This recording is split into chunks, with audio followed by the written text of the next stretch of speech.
거룩하신 하나님, 제종들이 이 시간에 함께 모여 당신 앞에 엎드리며 예배합니다.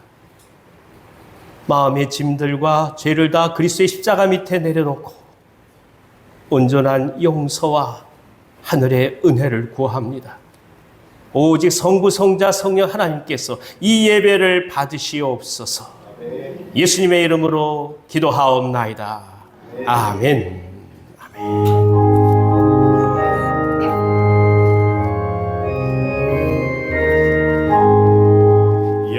영광의 왕께 다 경배하며 그 크신 사랑을 찬송하라.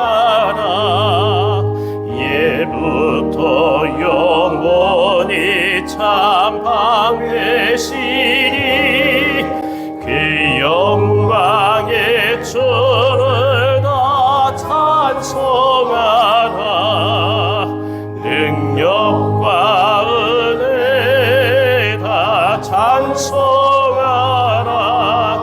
그 오순의 빛, 그 짙은 궁창, 큰 물의 소리로 주도하시고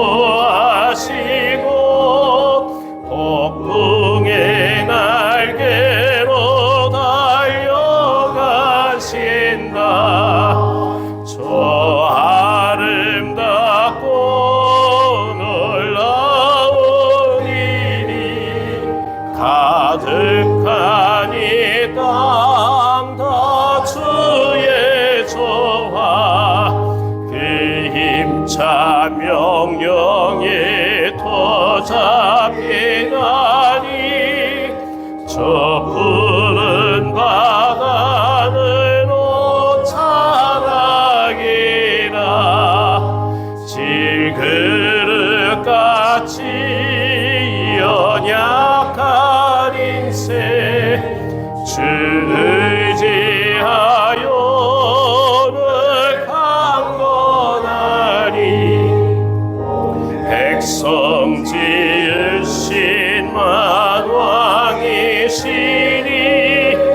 그 자비 영원히 변함없소라. 아멘. 교독문 31번 시편 68편 말씀을 교독하겠습니다. 하나님이 일어나시니 원수들은 흩어지며 주를 위하는 자들은 주 앞에서 도망하리라. 연기가 불려가듯이 그들을 몰아내소서. 불 앞에서 미는 녹음같이 악인이 하나님 앞에서 망하게 하소서. 의인은 기뻐하여 하나님 앞에서 뛰놀며 기뻐하고 즐거워할지어다. 하나님께 노래하며 하늘을 타고 광야에서 행하시던 일을 위하여 대로를 수축하라.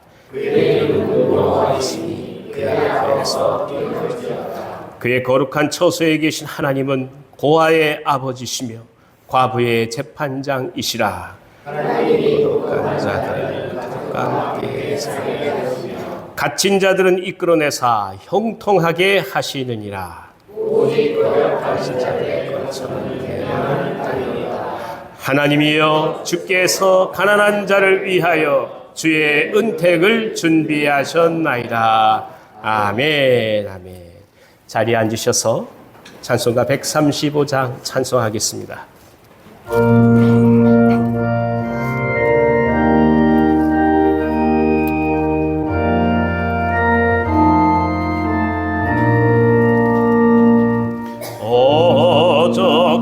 어저께나 오늘이나 어느 때든지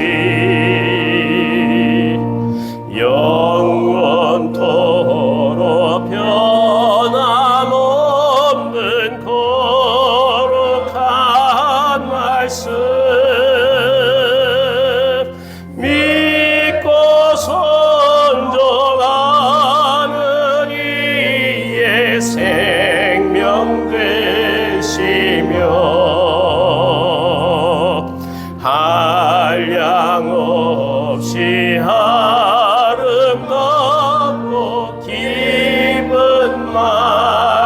일생 어저께나 오늘이나 영원 무궁히 한결같은 주 예수께 찬양합니다.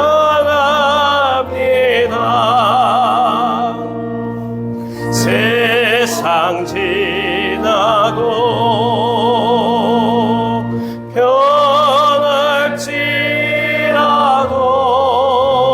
변할지라도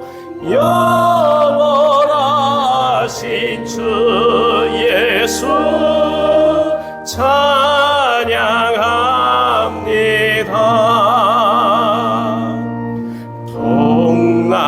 동랑이는 바다 위로 걸어오시고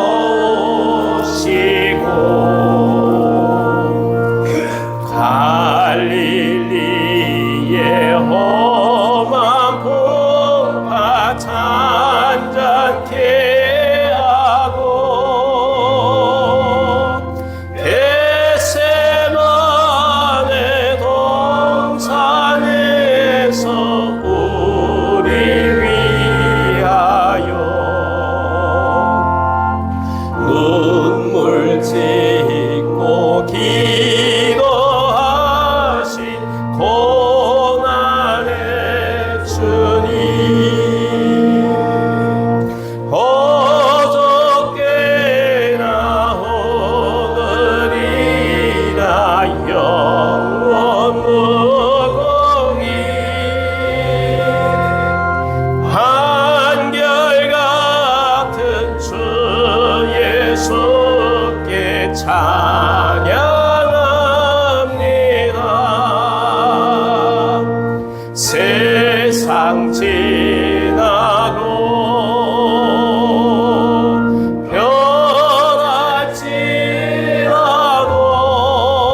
변할지라도 영원하신 주 예수 찬양합니다. 허물 많은 배등호를 용서하시고 의심 많은 도마에게 확신 주시고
찬양합니다. 세상 지나도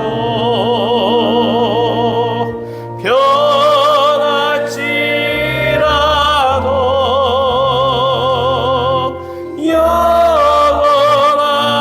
영원하신 주 예수 찬양합니다.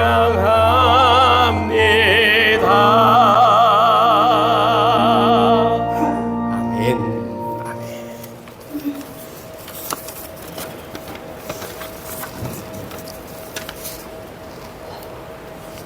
기도하겠습니다.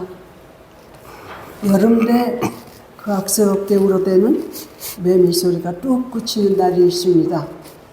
비로소 여름이 떠나갔다는 신호인데 아직은 좀 더 폭염과 씨름해야 될 것 같습니다. 문명의 이기가 인류에게 끼친 영향력은 상상을 초월하지만 그것이 하나님의 창조 지시를 파괴시키고 지구촌 곳곳에 닥치는 엄청난 재앙 앞에 인간들은 무기력하기 이를 데 없습니다. 인공지능이 펄펄 끓는 대지를 식혀줍니까? 무섭게 번지는 산불과 맞설 수 있습니까?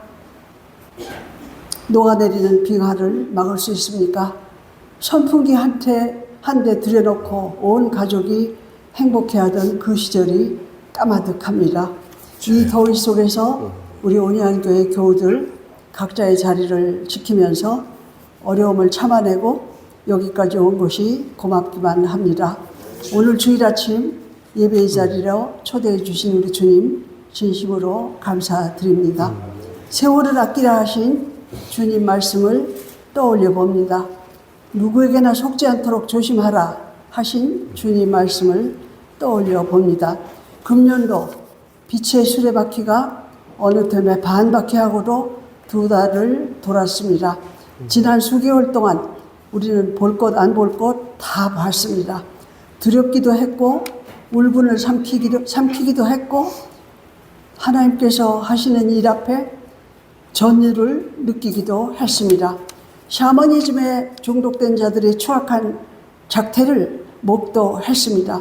허접한 학벌주의의 실체가 드러났습니다. 예수 팔아서 정치 권력과 손잡고 은밀하게 뒷거래하는 가짜들의 사악한 폐악질은 예상했던 그대로입니다.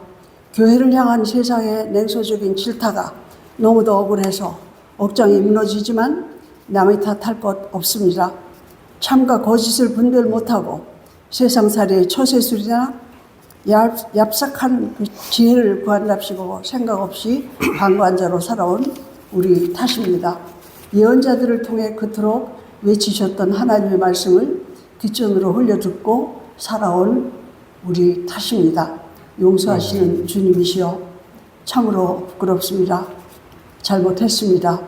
우리에게 닥친 고난은 우리의 믿음을 방해하는 것이 아니라 더욱 자라게 한다는 사실을 깨닫게 하신 우리 주님이시여 우리 믿는 사람들로 하여금 세상의 허탄한 욕망과 이해타산에 이끌리지 말게 하시고 순전한 마음과 영혼이 따뜻한 사람으로 변화시켜 주옵소서. 저의 혈육뿐만 아니라 교우들 중에 아픈 형제들이 있습니다. 원하옵기는 그들을 향해 이제 됐다, 일어나거라 한 말씀만 해주시면 얼마나 좋겠습니까? 우리 온양교회를 위하여 간절히 바라는 마음이 있습니다. 갈피를 못 잡고 방황하는 청년들을 우리 교회에 보내주셔서 그들로 하여금 주님을 만나게 하시고 새 생명으로 태어나 우리 함께 어울려 주님을 찬미하는 영혼의 노래가 우리 교회에서 끊이지 않는다면 주님께서 내려주시는 축복이 은총이 감당할 수 없을 만큼 넘치리라 믿습니다. 감히 두 분 목사님 위하여 간과하옵기는 하늘의 음성을 들려주시는 참 예언자가 되게 하시어 우리로 하여금 저들은 진정 참 그리스도인이라 칭함을 받게 하옵소서. 예수님 이름으로 기도합니다. 아멘.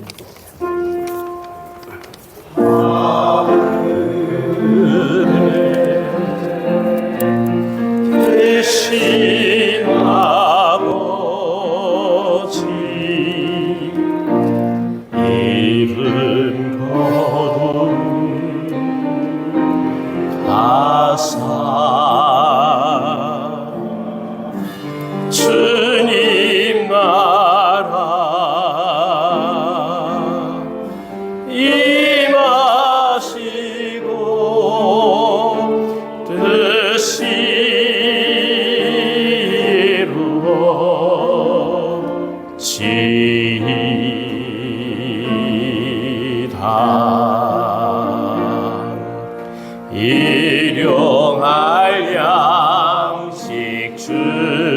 주시고 우리들의 큰 죄 다 용서하옵시고 또 시험에 들게 마시고 악에서 구원하소서. 대개 주의 나라 주의 권세 주의 영광 영원히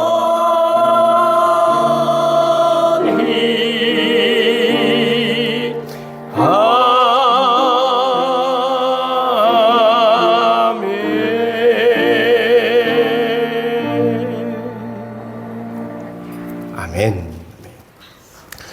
오늘 이 아침에 저에게 주신 하나님 말씀은 신약성경 마가복음 3장 7절부터 12절까지의 말씀입니다. 마가복음 3장 7절에서 12절까지의 말씀입니다. 제가 가지고 있는 성경으로는 신약성경 56면에 있습니다. 봉독해 드리겠습니다. 예수께서 제자들과 함께 바다로 물러가시니 갈릴리에서 큰 무리가 따르며 유대와 예루살렘과 이두메와 요단강 건너편과 또 두로와 시돈 근처에서 많은 무리가 그가 하신 큰 일을 듣고 나오는지라.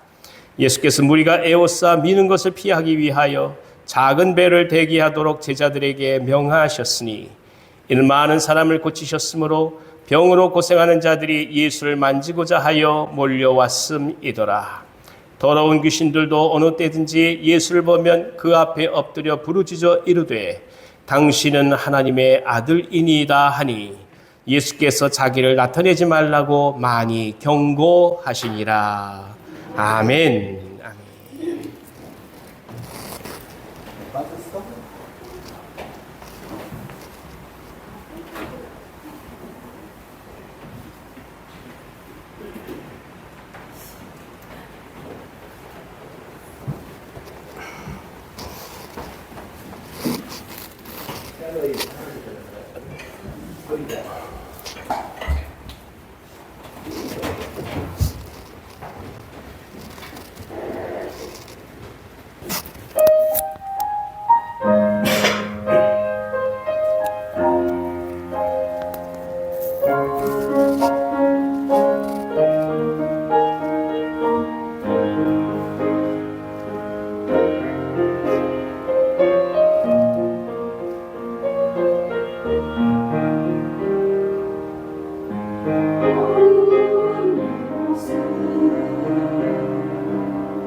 하나님께 감사의 박수를 드리겠습니다. 할렐루야. 하늘의 성가지 감사합니다. 고맙습니다. 옆에 계신 분들 한번 격려해 볼까요? 주님의 이름으로 사랑합니다. 주님의 이름으로 축복합니다. 우리 남홍순 권사님 또 오셨습니다. 반갑습니다. 예, 코로나 때문에 참 많이 애쓰셨는데 함께 예배할 수 있게 해서 얼마나 감사한지 모르겠습니다. 여러분 모두가 하나님의 축복과 은혜가 가득하기를 기원합니다. 예. 자, 이 손마른 자의 삶과 인격을 예수님은 아주 소중히 여기셨습니다. 그래서 그 손을 낫게 해주셨죠. 이 일로 인해서 종교 지도자들과 예수님은 또한 깊은 마찰을 겪을 수밖에 없었습니다. 그러니까 진리와 하나님의 뜻을 향해서 예수님은 흔들리지 않고 걸어가시지만 종교 지도자들에게는 정치적 위협이요, 감당할 수 없는 잠재적 두려움으로 예수님이 다가왔다는 뜻입니다. 심지어 그들은 예수님이 하시는 일을 비난하는 것을 넘어서서 이제 예수님이란 한 사람, 그러니까 그 인격 자체를 죽이고자 음모를 세울 정도가 되었습니다. 이것이 아이러니입니다. 진리가 올바른 길로 기능하면 정녕 좋겠지만 사단은 세상을 절대로 온전한 상태로 내버려 두려고 하지 않습니다. 오히려 진리가 아닌 것을 선택함으로써 이익을 얻는 사람들에게 두려움과 공포심을 줍니다. 그래서 진리에 철저히 저항하도록 오히려 세상의 시스템을 왜곡시켜 버리고 마는 것입니다.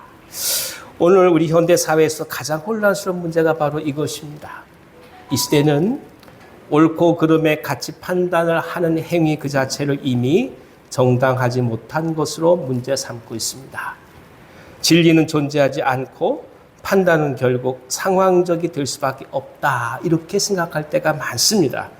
그래서 모두가 그렇다고 인정할 만한 그런 일반적인 진리, 보편적 진리는 존재하지 않는다고 많은 사람들은 규정해버리고 있습니다. 이 시대가 겪는 가장 큰 아픔인 것이죠. 그러니까 상황에 따라 다 다르다고 얘기하는 거예요. 옳은 것을 얘기해도 비록 그것이 옳다 할지라도 상황이 다르니 그건 진리라고 얘기할 수 없다고 얘기해요. 그리고 이렇게 얘기하죠.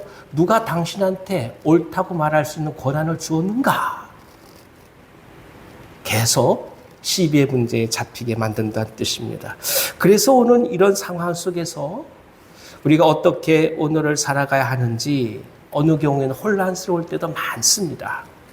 예수님은 진리에 대한 도전이 거칠게 이루어지는 이 당시의 현실 속에서 그럼 어떻게 자신의 길을 걸어가고 계시겠습니까? 오늘은 이 문제에 대해서 하나님의 말씀을 듣고자 합니다. 성령께서 우리 모두 가운데 은혜 주시기를 원합니다. 다 같이 7절에서부터 8절까지를 읽어주십시오. 예수께서 제자들과 함께 바다로 물러가시니 큰 무리가 따르며 유대와 예루살렘과 이두메와 요단강 건너편과 또 두로와 시돈 근처에서 많은 무리가 그가 하신 큰 일을 듣고 나오는지라. 예수님이 잠시 자리를 피하셨습니다. 지금껏 여러 번에 걸쳐 바리새인 그리고 서기관들과 충돌을 하셨기 때문에 더 이상의 갈등을 원치 않으셨습니다.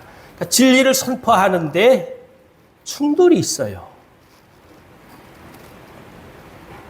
하나님 말씀을 전하는데 그것 때문에 충돌이 있어요. 그래서 예수께서 바다로 물러가셨습니다. 하지만 큰 무리가 예수님께 나오는 것은 어찌할 수 없었습니다. 이 사람들의 출신지들이 유대요, 예루살렘이고 이두메고 요단강 건너편 두로와 시돈까지 언급하고 있는 것으로 봐서 이스라엘의 전 지역을 망라하고 있습니다. 이것이 삶의 목마름입니다. 현실을 반영하는 거죠. 그 먼 거리에서 예수님께 찾아와야 하는 이유를 품고 사람들은 각자의 인생을 사는 것입니다. 눈을 감기라도 하면 우리는 내일 다가올 수많은 걱정과 근심 앞에 숨이 막히는 것이 현실 아니겠습니까? 그러니 살기 위해 최후의 방법으로 예수님께 나오는 것입니다. 이것을 이해해야 오늘 우리에게 다가오는 사람들을 받아들이고 우리 자신들을 이해하며 용서할 수 있습니다. 생각해 보십시오. 찾아오는 사람들이 항상 예의를 지키지는 않습니다.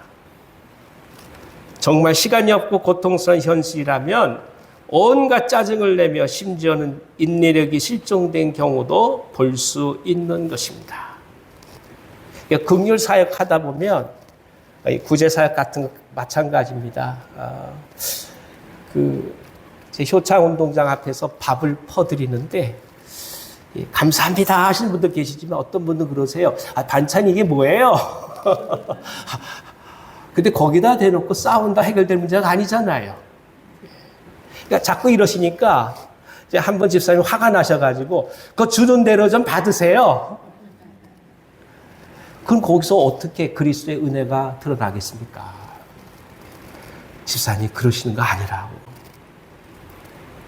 힘들고 어려운 사람은 짜증나는 게 당연한 거예요. 아픈 사람들이 겸손하고 예의 바른 거 보셨습니까? 그렇지 않아요. 내 몸이 죽게 됐는데 어찌 이것저것 다 따지겠어요. 그런 사람들이 주님 앞에 나온 거예요. 근데 주님은 받으시는데 우리는 그걸 용납을 못하는 거예요. 그게 우리의 모습이에요. 우리 다 예의 차리라고 말해요. 어떻게 그럴 수 있습니까? 아픈 사람들인데.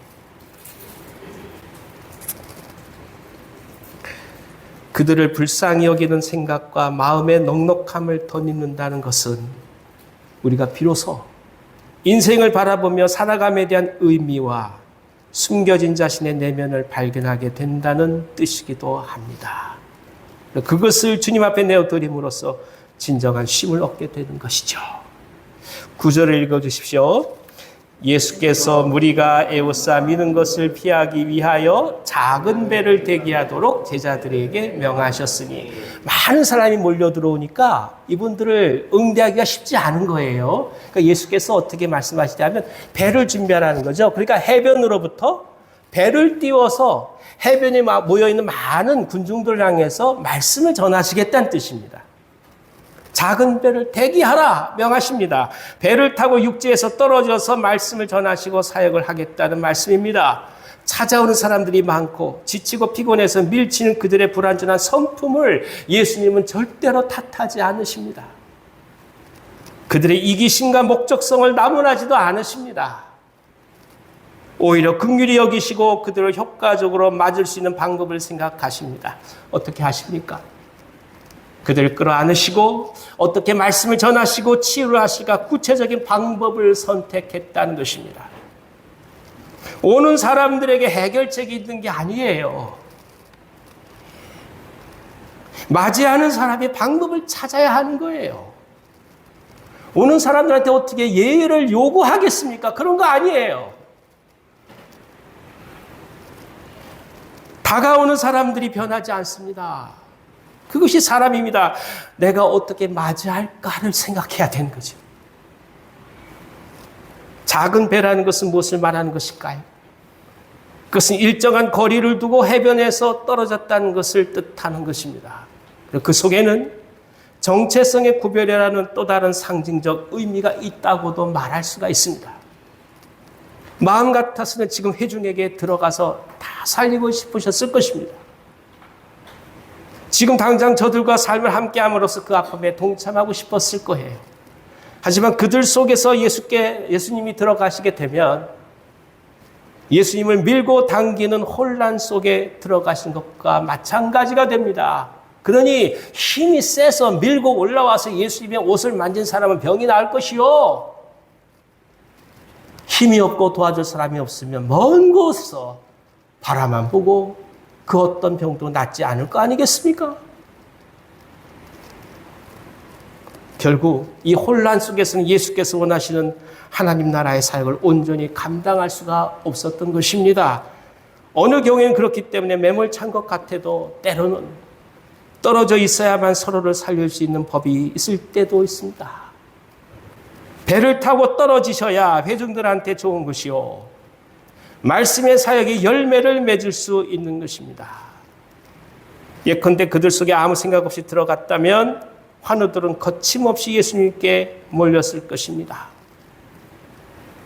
그 중에 손을 댄 사람은 치유를 얻고 될 수 없는 사람은 여전히 아픈 결과를 가져온다면 사람들은 감사보다도 원망과 불평, 고통과 서글픔에 지배당할 수 있는 것 아니겠습니까?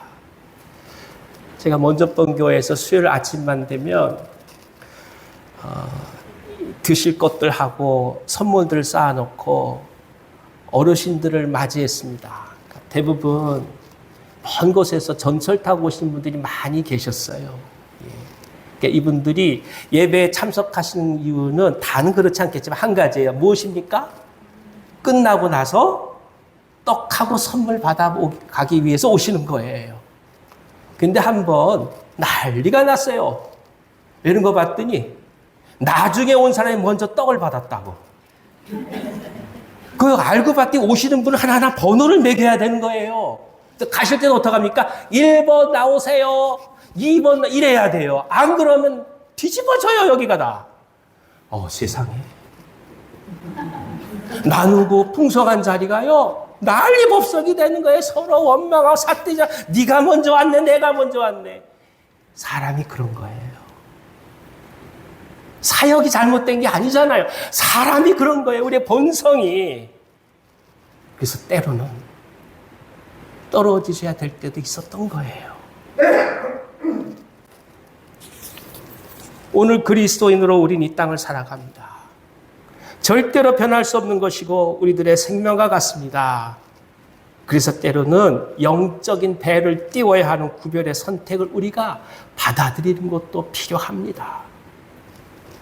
중요한 것은 사람들이 복음을 듣고 회복되는 것이지 우리 스스로가 진리대로 산다는 것을 증명하는 것이 아니기 때문이다. 그러니까 우리가 의롭기 위해서 예수 믿는 거 아니에요. 우리가 깊이 주님께 나아가다 보면 어느 순간에 우리가 의로운 것을 자꾸 찾아가는 거예요. 내가 의롭기 위해서 예수 믿는 거 아니에요. 의는 주님께서 주시는 거예요. 단지 우리는 죄인된 마음으로, 부족한 마음으로, 안타까운 마음으로 눈물을 흘리면서 사람들과 더불어 살아가는 거예요. 어줍지 않게 우리 자신에 대한 증명을 하려다가 오히려 생명의 역사를 가로막지 않도록 지혜롭게 다가가는 것이 필요하다는 뜻입니다. 예컨대 요한복음 18장 10절에서 사도 베드로는 예수님께서 체포당하실 때 이 비상식적인 폭력 앞에서 견딜 수가 없었습니다. 감당할 수 없을 정도의 정의감에 칼을 휘두릅니다. 말고의 귀를 떨어뜨렸습니다. 하지만 그것이 온 세상을 구원하시려는 예수 그리스도의 뜻에는 어긋난 것이었습니다. 베드로는 정의로운 거예요. 베드로는 의로운 일을 행한 거예요. 근데 어줍지 않은 자기 자신의 의가 세상을 구원하시는 주님의 뜻을 가로막는 걸 어찌하겠습니까?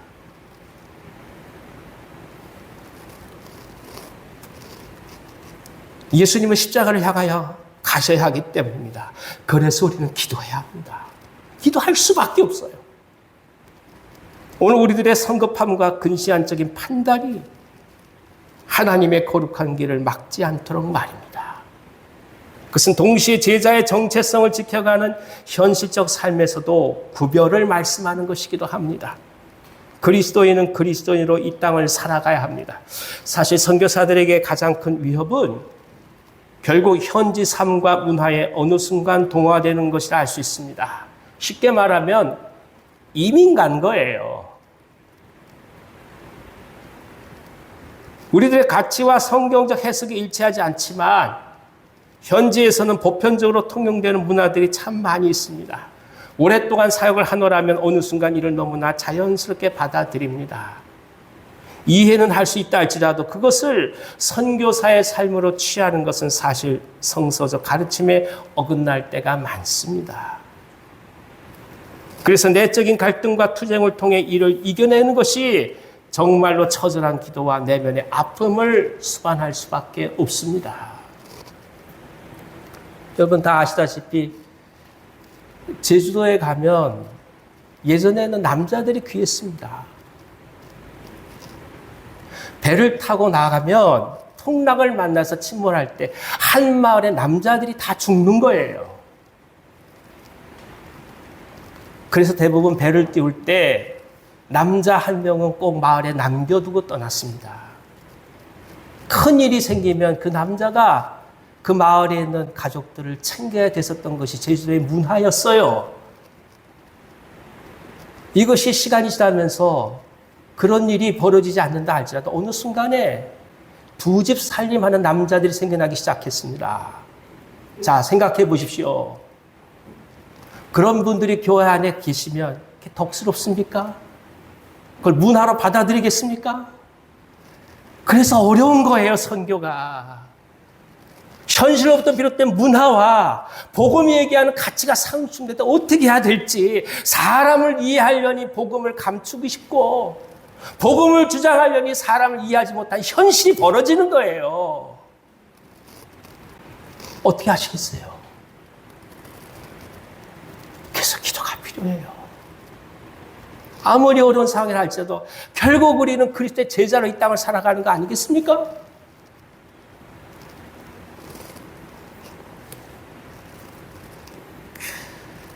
교회가 세상에 영향을 미칠 수 있는 것은 세상과 같이 되어서가 아닙니다. 교회는 세상이 아니에요. 교회가 교회될 때 진정 세상을 살릴 수 있기 때문입니다. 교회는 세상이라는 바다에 마땅히 들어가야 할 배예요. 세상이라는 바다가 없으면 교회는 의미가 없어요. 그러나 배가 바다에 들어간다 할지라도 배에 구멍이 뚫리면 어떡하겠습니까? 교회는 교회 되어야 해요. 우리 이걸 놓고 기도합니다. 누가 뭐라 하래도 우리가 어렵다 할지라도 모든 것을 놓는 한이 있다 할지라도 교회는 교회 되기 위하여 투쟁하며 기도하며 나아가는 거예요. 그래야 하늘나라가 임하는 거 아니겠어요? 사람들이 물에 빠져 죽을 때 배에 태울 수 있어야 하는 거 아니겠어요? 배에 구멍이 나면 어찌하겠습니까? 10절을 읽어주십시오.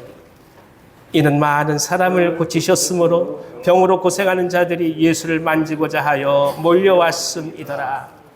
사람들은 예수님을 만지면 병이 나는 것을 알고 있었습니다. 체험한 사람들이 많았으니까요. 덮치듯이 다가옵니다. 그러나 이것이 본질적인 회복이 아니라는 것을 우리는 알고 있습니다. 정말 중요한 것은 그들이 병을 낫는 것을 넘어서서 병을 치유하신 예수 그리스도의 하나님 되심을 깨닫고 믿어야 하기 때문입니다. 우리는 여기서 또 하나의 깊은 메시지를 듣습니다. 많은 사람들이 오늘 우리들에게 찾아온다고 해서 그것이 우리의 삶이 성공했다는 것을 보장하는 것은 아니라는 사실입니다. 예수님은 이 치유와 회복의 사역이 궁극적 메시아의 길을 위한 하나의 도구라는 것을 알고 계셨습니다. 그래서 무한히 치유와 회복을 베푸셨다 할지라도 훗날 십자가상에서 죽임을 당하실 때 그들이 다 떠났다 할지라도 역설적으로 원망하거나 공허해하지 않으셨습니다. 십자가에서 죽임을 당하실 때 예수님은 사람들을 원망하지 않으셨어요. 우린 그러잖아요. 서운하다고. 그렇죠? 어찌 당신에게 그럴 수 있냐고. 그게 인간이에요. 서운할 거 없어요. 우리에게 필요한 것은 그런 것이 인간이라는 것을 알고 내 자신도 다르지 않다는 것을 알고 끌어안고 가는 거예요.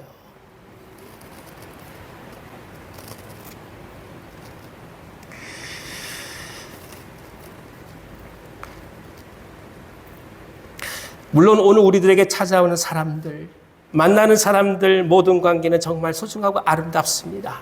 사람만큼 귀한 것이 없습니다. 그러나 그 관계가 훗날 아픔이 있다 할지라도 낙심하지 않는 것이 성숙이요 신앙인의 모습입니다. 한번 외쳐보시겠어요? 죄송합니다. 사람에게 낙심하지 맙시다. 큰 소리 해볼까요? 시작. 사람에게 낙심하지 맙시다. 제가 사람에게 외치면 여러분들은 낙심하지 맙시다. 크게 외쳐주세요. 사람에게 할렐루야. 믿음은 그거예요. 믿음은 사람에게 낙심하지 않는 것이 아니라 낙심시키는 그 사람을 끌어안고 가는 거예요. 왜냐? 그 사람이 결국 내 자신이니까. 나라고 다를 거 하나 없으니까.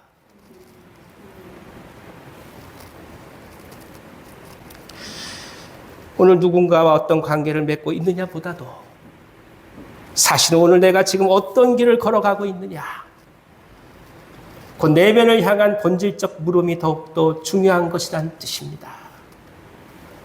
사람들과의 관계 그 자체만으로 오늘 우리의 존재감을 결정하려고 할 필요는 없습니다. 많은 사람들이 온다고 해서 당신이 위대한다든지, 사람들이 당신을 찾아오지 않는다고 해서 당신이 위대하지 않다는 뜻이 아니에요. 후회될 일도 있고 아쉬운 일도 있지요. 하지만 그럴수록 더욱더 내면에 충실해 가면서 주님이 주신 사랑과 은혜 속에 깊이 가까이 가시도록 기도하는 것이 필요합니다.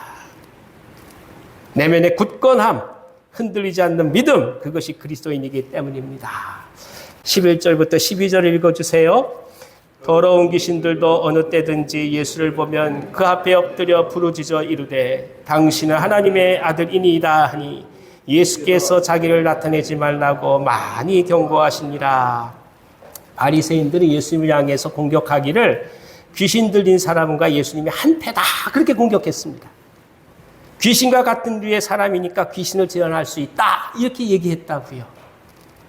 그래서 귀신 들린 사람들이 예수님을 하나님의 아들이라고 할 때마다 바리새인들은 더더욱 예수님을 귀신의 왕으로 매도하려고 했던 것입니다.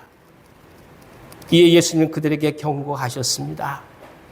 하지만 더 큰 이유는 바로 예수님께서 십자가에서 죽임을 당하실 때가 아직 이르지 않았기 때문입니다. 옳은 것을 하는 것에 집중할수록 때론 그 시기에 조바심을 갖는 것이 인간입니다. 진리를 향해 가면서 가장 큰 유혹은 조바심이에요. 옳은 것은 절대로 편하지 않아요. 옳은 것을 향해 가다가 고통스럽기도 하고요. 인내를 요구해요. 그러니까 빨리 좀 해결됐으면 좋은 거예요. 그래서 정의를 표방할수록 인내심이 없이 무례해지기가 쉬운 것입니다. 어느 경우엔 이 고통을 언제까지 참아야 하느냐, 내면에 원망이 터져나올 가능성도 있습니다. 이것이 이를 그르치는 가장 큰 이유가 됩니다. 당신 말씀 따라서 다 버려두고 따라왔습니다. 근데 광야에서 먹을 거 안 주십니까? 이거예요. 당신이 그렇게 하신다고 해서 다 버리고 나왔습니다. 그런데 어떻게 마실 물조차 없습니까? 이게 이스라엘의 얘기잖아요.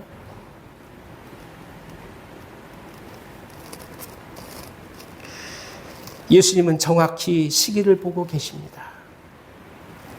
지금은 그때가 아니기에 오히려 알려지는 것이 덕이 되지 않는다고 생각하신 것입니다.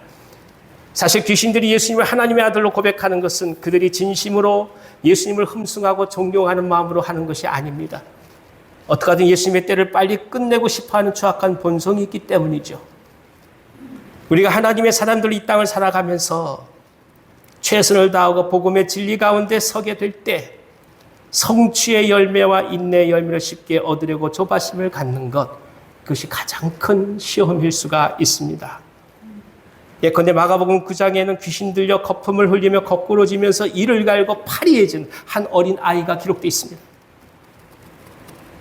제자들이 아무리 내쫓으려고 해도 귀신이 쫓겨나지 않자 예수님에게 간청할 수밖에 없었습니다. 그때 예수께서 하신 말씀이 무엇입니까?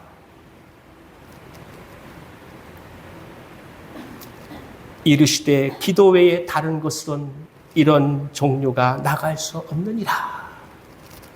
주님, 왜 우리는 이 귀신을 쫓아내지 못했을까요? 기도 외에는.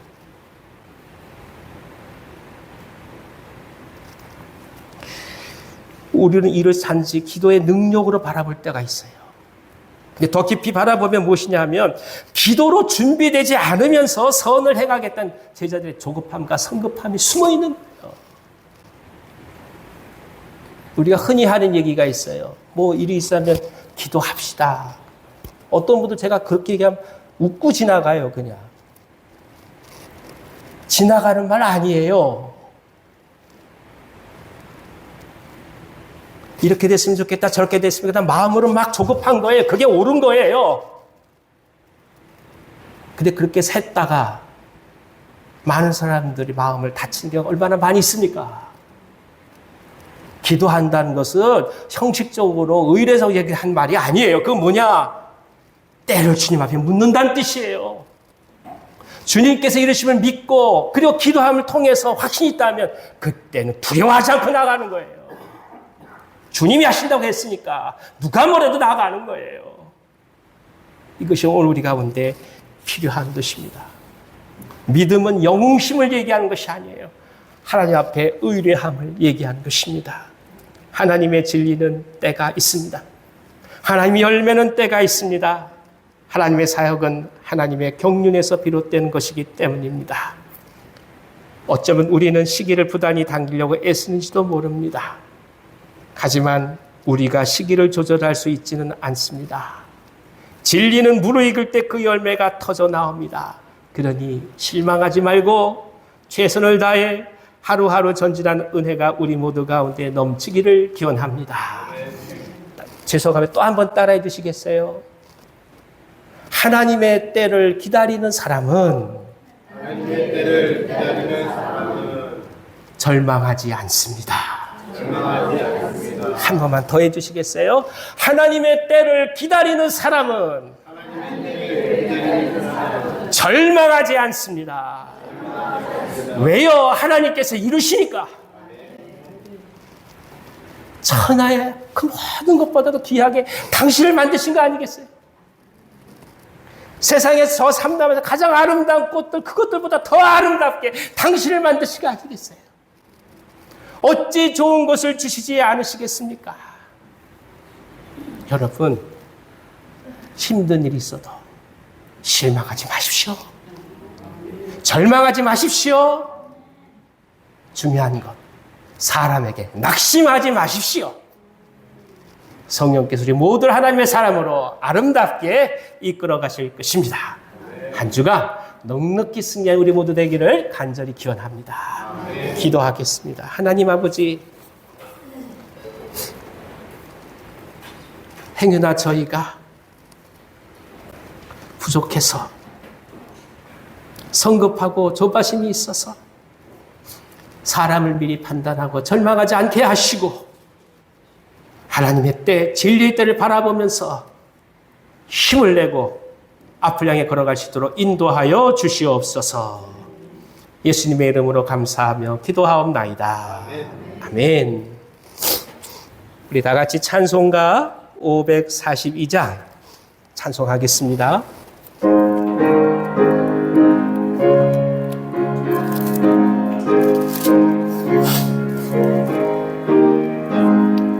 구주 예수 의지함이 심히 기쁜 일세 영생 허락 받았으니 의심 아주 없도다. 예수 믿는 것은 받은 증거 많도다. 예수 귀한 예수 믿음 더욱 주소서.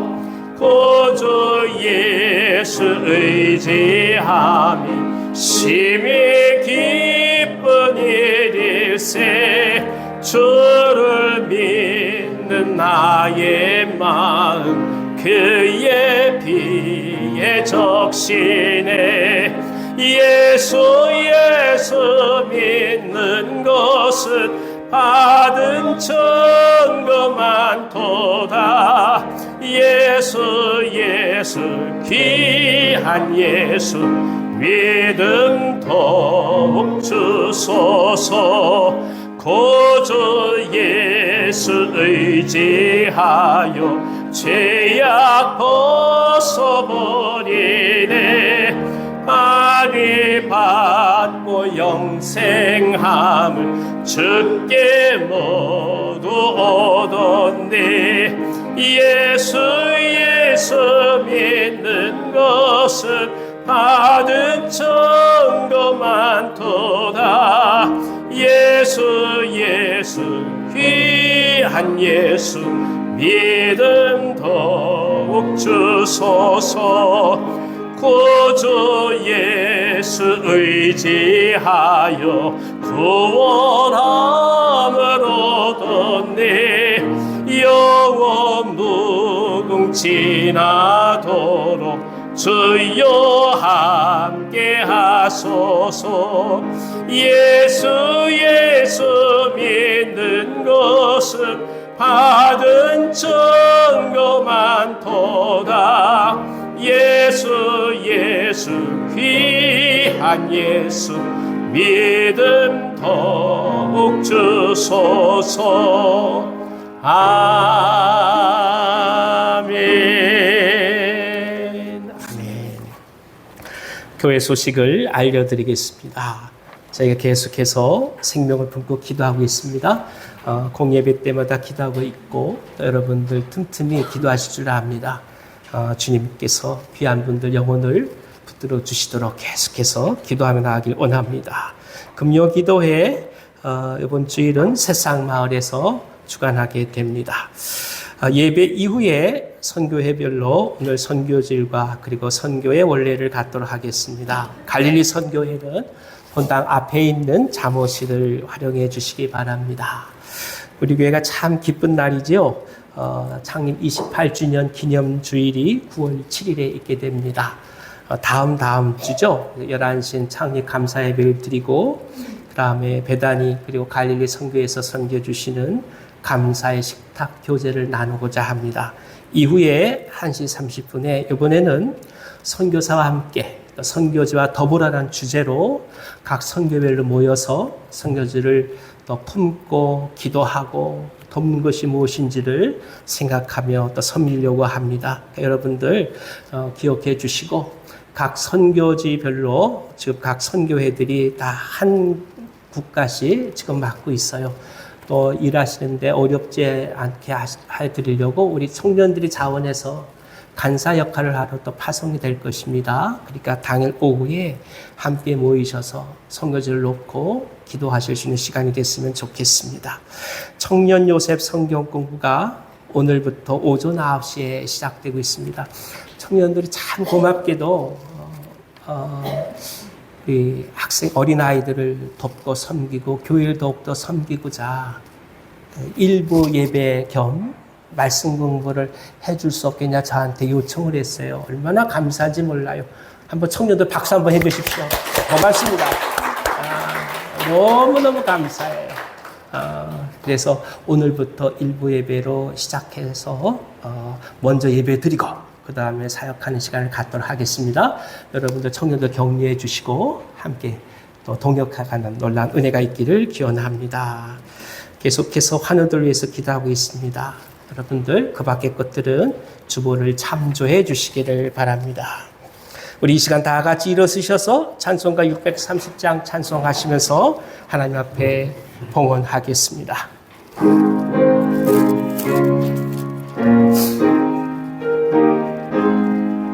진리와 생명 되신 주 이 몸을 바치고 우리가 믿음과 소망 사랑에 한마음 내를 하소서.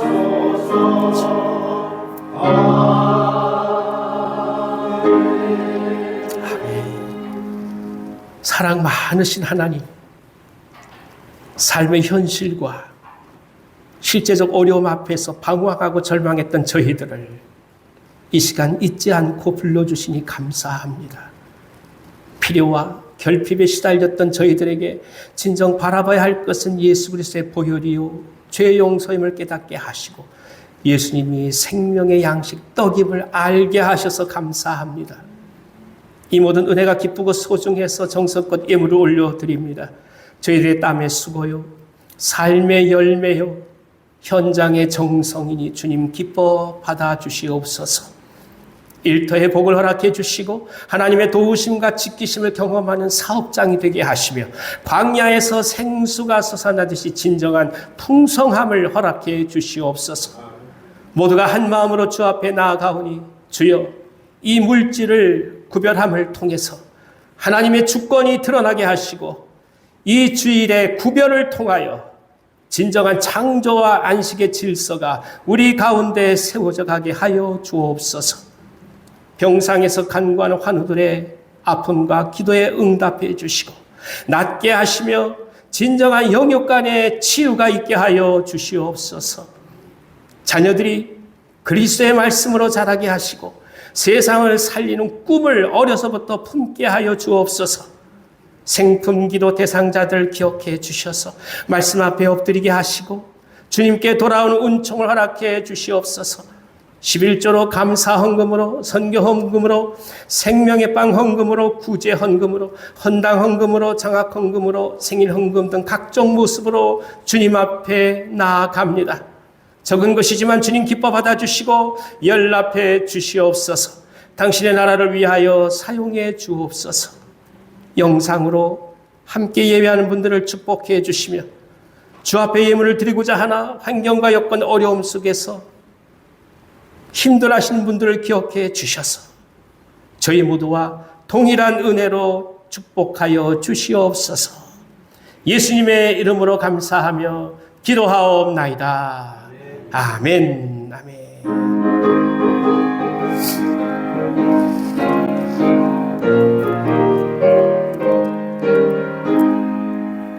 이군 곡식 거둘 자가 없는 이때에 누가 가서 거둘까? 내가 어찌 게으르게 앉아 있을까? 어서 가자 밭으로 보내주소서. 보내주소서. 제단 숯불 내 입술에 대니 어찌 주저할까? 주여 나를 보내주소서. 주가 나를 부르시니 언제 어디나 기뻐 가서 일하리. 주가 명령 내리실 때 능력 받아서 기뻐 거두리로다. 보내주소서. 보내주소서. 제단 숯불 내 입술에 대니 어찌 주저할까? 주 나를 보내주소서.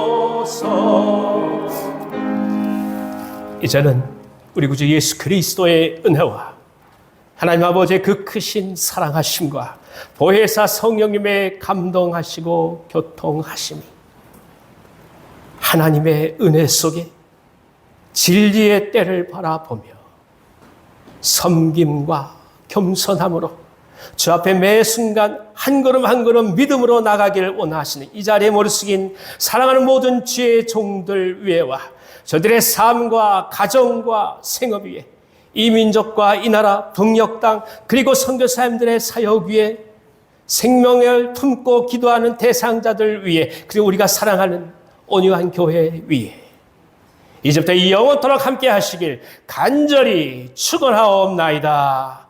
아멘. 아버지